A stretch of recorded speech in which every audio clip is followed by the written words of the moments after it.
पूर्व भागातील राम मंदिरात श्रीरामांच्या प्राणप्रतिष्ठापना सोहळ्यानिमित्त पंचकुंड यज्ञ, 3000 पंटांचा दीपोत्सव आणि सामूहिक रामरक्षा पठण करण्यात आलं।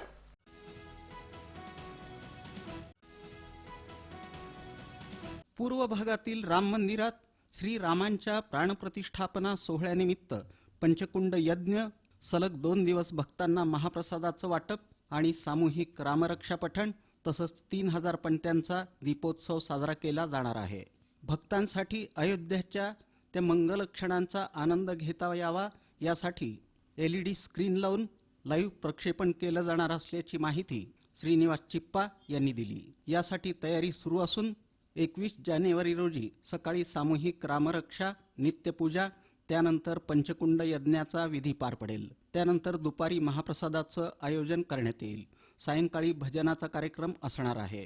ज्या दिवशी अयोध्येत प्रभू रामचंद्रांचा प्राणप्रतिष्ठापना सोहळा साजरा होणार आहे त्या दिवशी सकाळी 6 वाजता नित्य अभिषेक होईल, नित्य पूजा होईल। त्यानंतर झालेल्या पंचकुंड यज्ञाच्या पूर्णाहुतीचा विधी पार पडेल। त्यानंतर महाभिषेक, महाआरती आणि महाप्रसादाचा कार्यक्रम होईल।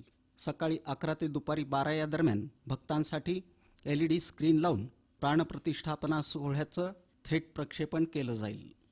అయితే అయోధ్య లోపట శ్రీరామ్ ప్రభుది ప్రాణప్రతిష్ఠాపన 22 జనవరి రోజున ఉన్నది। ఆ రోజు నిమిత్తంగా మేము ఇక్కడ 21 తారీఖు నాడు पंचकुंड अने यज्ञ, होम हवन आणि दुसऱ्या दिवशी अभिषेक, महाअभिषेक, दीपोत्सव, पालखी सेवा, महाआरती, प्रसाद वाटप